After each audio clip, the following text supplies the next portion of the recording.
திருச்சியில் மிலாது நபி விழாவில் பேசினேன். பேசுகின்ற போது நான் அவர்களிடம் சொன்னேன், உலகில் இன்று அதிவேகமாக வளர்ந்து வருகின்ற ஒரு மறை மதம் என்றால் இஸ்லாமிய மதம்தான். இதை ஆய்வு செய்து எழுதியிருக்கிறவர்கள் கிறிஸ்தவர்கள். அதனால் நீங்க நம்பலாம், கிறிஸ்தவ அறிஞர்கள் தான் அதை ஆய்வு செய்து எழுதியிருக்கிறார்.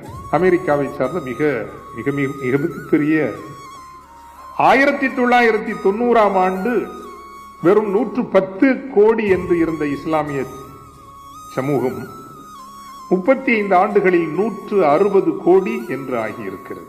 அதே அறிஞர்கள் கணிக்கிறார்கள் 2050ஆம் ஆண்டு வருகின்ற பொழுது 210 கோடி இஸ்லாமியர்கள் இந்த உலகத்தில் இருப்பார்கள் என்று அவர்கள் கணிக்கிறார்.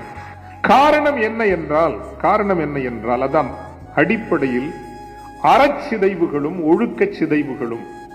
குடும்பம் என்பது முக்கியமில்லை, தன் விருப்பப்படி வாழ்ந்து கொள்ளலாம். ஆணும் ஆணும் திருமணமா, அதில் ஒன்றும் பிழை இல்லை. பெண்ணும் பெண்ணும் திருமணமா, அதில் ஒன்றும் தவறு இல்லை.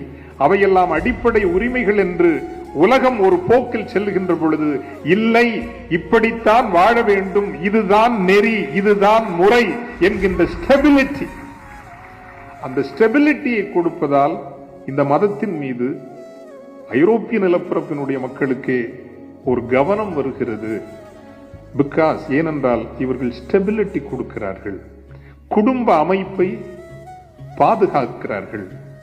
முதியவர்களை இவர்கள் பராமரிப்பு இல்லங்களுக்கோ அநாதை இல்லங்களுக்கோ கொண்டு விடுவது இல்லை. ஆன மட்டும் அவர்களை பராமரிக்கிறார்கள், மூத்தோர்களை மதிக்கிறார்கள். ஆக நற்பண்புகளால் தான் அடிப்படையில் ஒரு மறை வளர்கிறது, மதிக்கப்படுகிறது.